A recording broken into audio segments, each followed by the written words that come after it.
Pemirsa, 8 dari 11 desa wisata yang ada di Kabupaten Badung dalam kondisi mati suri, sementara 3 lainnya masih berjalan.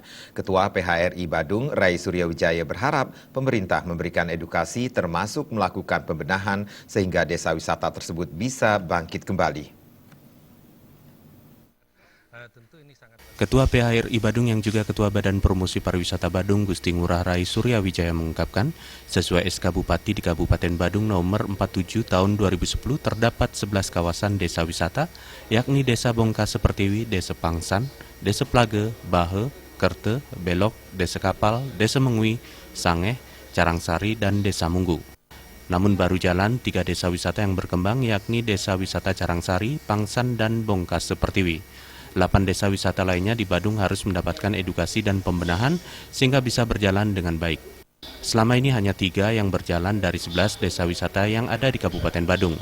Untuk itu pemerintah dan industri harus ikut turun tangan untuk mengetahui apa saja kendala yang dihadapi 8 desa wisata yang dinilai mati suri. Ini harus bagaimana pemerintah harus ikut turun tangan bersama industri memberikan edukasi, untuk pembenahan destinasi ini. Apa yang kurang? Barangkali manajemennya tidak profesional atau SDM-nya harus dikasihkan training ke hotel-hotel atau ke sekolah pariwisata, atau juga sarananya harus ditingkatkan. Itu sangat penting, atau fasilitasnya, sehingga ini berkembang. Ada hanya 3 yang berkembang. Jadi ini yang lainnya dari 8 ini penting dimaksimalkan lagi sebelum kita Rai Suryawijaya menambahkan, 8 destinasi pariwisata di Badung harus fokus mendapatkan perhatian sehingga benar-benar berjalan dan berkembang sebelum membuat desa wisata baru.